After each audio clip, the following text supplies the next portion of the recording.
오늘도 하루 종일 또 건강하시고 말씀으로 승리하시기를 축복합니다. 이 10장에는 아합 왕가에 대한 하나님의 심판의 마지막 최종 종결 부분을 나타내고 있습니다.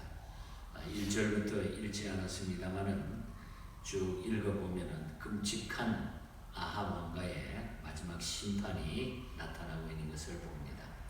그것을 하나님께서는 예후를 통해서 다 진행해 나가고 있다는 것입니다. 우리가 어제 아침에 9장에서는 아합 왕가에 대한 예후의 반란이 성공해서 이스라엘 성에 있던 아합의 처 이세벨과 또 그 아들 요람 그리고 그의 외손자 유다왕 아하시아가 일단 먼저 살해된 사실에 대해서 기록했던 것을 우리가 보았습니다. 오늘 본장에서는 그 후속 또는 마무리 기사로서 예후가 대대적으로 종교 개혁을 단행하고 아합 왕가에 속한 모든 자손을 숙청하는 그 사실에 대해서 기록하고 있습니다. 내용을 보면은 읽지 않았습니다만 1절부터 11절까지는 먼저 아합 왕가의 자손 70명을 다 죽여버립니다. 70명을 죽인 사건이 오늘 11절까지 나타나고, 그 다음에 두 번째로는 12절부터 14절에 보면은 아합의 딸 아달랴의 아들들, 즉 유다왕 아하시아의 형제 42명을 또 다 죽여버립니다. 그러니까 끔찍한 일들이 벌어지는 거죠. 그리고 15절부터 29절까지는 북왕국 전역에 바알 제사장들과 바알을 섬기는 자들을 다 한 곳에 모아놓고 거기서 다 살해해버립니다. 다 죽여버립니다. 그리고 바알 신당을 회파하는 등 종교개혁을 단행하는 이런 말씀들이 나타나고 있습니다.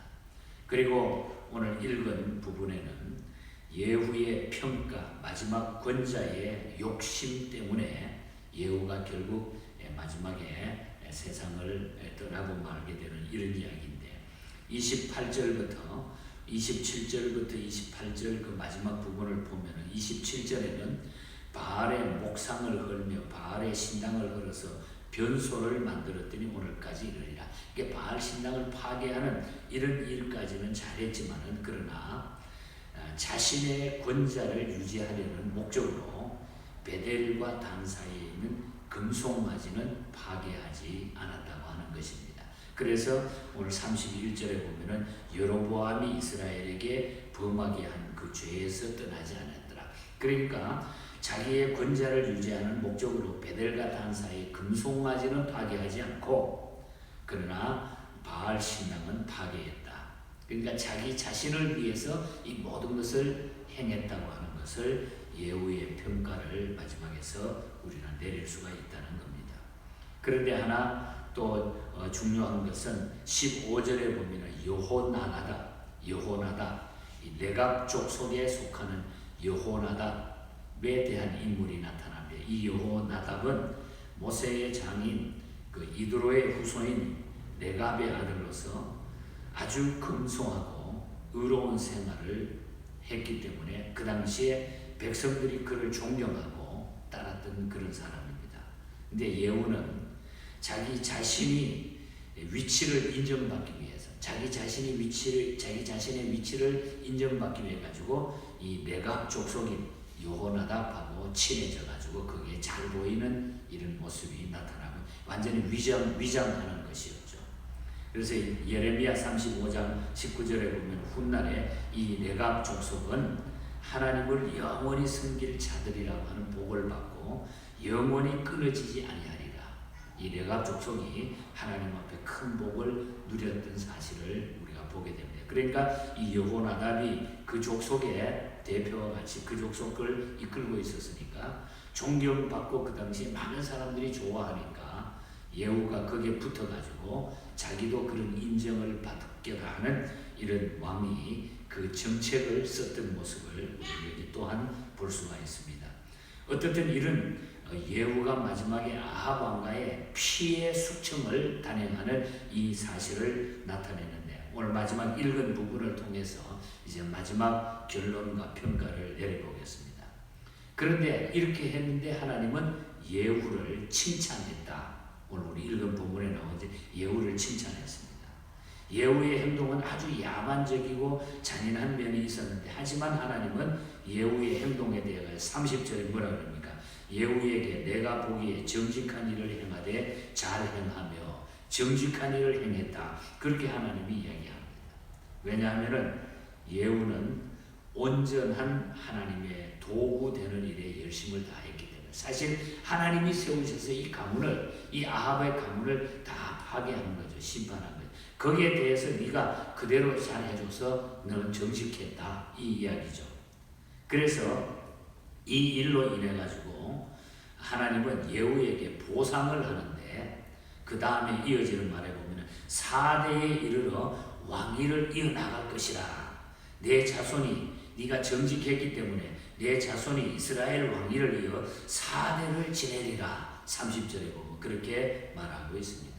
아합의 왕가는 3대에 거쳐가지고 오므리, 아합, 아하시야, 요람이 44년밖에 왕권이 44년 만에 왕권이 끝나지만은 예후의 가족은 결국은 120년간 왕권을 누립니다. 그 후손들이 어떻든 나쁜 짓을 하고 악한 일을 했지만은 여기서부터 시작해서 120년간 나라를 다스리는 이런 일을 하나님의 약속대로 이어가는 것을 보게 됩니다. 하나님을 위한 봉사 중에 보상받지 못하는 것이 없다는 사실을 우리는 여기서 기억할 수 있어요. 악한 자라도 하나님 앞에 순종했을 때에 거기에 대한 하나님의 보상이 있었다고 하는 거죠. 그래서 우리는 하나님 앞에 하나님의 말씀은 하나님의 말씀대로 우리가 그대로 순종해야 된다고 하는 거예요. 그런데 이 예후는 앞으로 계속할 일에 대해서는 부주의했다는 거예요. 거기까지. 예후는 아합 왕가에 대한 하나님의 심판의 도구로서의 삶에는 열심히 충실했지만은 그가 북왕국 통치자의 자리에 오른 다음에는 그 나라를 하나님 중심인 신정왕국으로 세워나가려고 하는 것보다는 이전의 다른 왕들과 동일하게 인본주의적 절대 왕권을 자기가 지켜나가기 위해서 너무나 악한 일, 자기 중심의 일을 했다는 거죠. 권자를 지키기 위해서. 그것은 여로보암에 의해서 시작된 금송아지 숭배를 버리지 아니하고 계속했다고 하는 그런 얘기입니다. 예후는 모든 악은 버리지 않았어요. 일부만 버렸지. 아합의 죄는 떠났어요. 아합이 만들어 놓은 산당이라든지 바알 신당을 다 해파하고 그것도 바알을 섬기던 사람들 다 모아가지고 막 다 죽여버리고 하는 아합의 죄는 떠났습니다. 그러나 여로보암의 죄에서는 떠나지 아니했다. 31절에 여로보암의 죄에서는 떠나지. 아까 말씀드린 대로 이 아합 왕가는 바알 종교를 멸망시키는 일은 지극한 열심을 보였지만은 그러나 여호와를 섬기는 그분의 말씀에 순종한 일은 자신의 권자 때문에 포기했다는 거예요. 그러니까 여로보암의 죄가 뭡니까? 여로보암은 북왕국 10지파를 다스리게 되었을 때에 북왕국 10지파가 절기 때에 예루살렘 성전에 가는 것을 막기 위해 가지고 하나님의 백성이 성전에 올라가서 예배드리고 하나님을 찬양하는 것을 막기 위해 가지고 무슨 짓을 했죠? 단과 베델에 금송아지를 섬기도록 거기에 신전을 지어놓고 백성들에게 금송아지를 섬기도록 했습니다. 그런데 바로 이 여로보암이 했던 요 일을 자기가 권자를 지키기 위해서 예후가 그대로 그것을 따랐다. 이것은 자신의 정권 유지를 위해서 필요한 조치였기 때문이었습니다. 그런데 예후도 마찬가지로 자기 정권 유지를 위해서 여로보암의 죄에서 떠나지 못했다고 하는 것입니다. 진정한 회개라고 하는 것은 손해를 보는 죄도 버릴 뿐만 아니라 이익을 보는 죄도 다 버려야 되는 것. 우리가 진정한 회개는 하나님 앞에 잘못되어 있는 것, 잘못하고 있는 모든 것, 내한테 손해가 돼도, 내한테 유익이 돼도 하나님 앞에 잘못된 죄는 다 버려야 되는데 일부만, 반만 버리고 반은 가지고 있었다는 거죠. 계산했다는 얘기입니다. 인간적인 계산으로 했다는 거죠. 그래서 하나님은 여로보암의 죄를 버리지 않을 때에 예후에게 고통을 주셨다는 거죠. 오늘 32절에 보면은 땅을 잘라내기 시작했다 그랬잖아요. 그때부터 땅을 잘라내기 시작하고 아람 왕 하사엘이 이스라엘을 그냥 사방에서 공격하기 시작합니다. 그 나라를 다시 치도록 곳곳에서 일어나가지고 공격하다. 아람 왕 하사엘로 하여금 예후를 사방에서 치도록 하는 그 고통을 다시 부여해가지고 결국은 여기서 이 예후가 죽게 된 후에 28절에 보면은 여호아하스가 11번째로 왕에 등극하게 됩니다.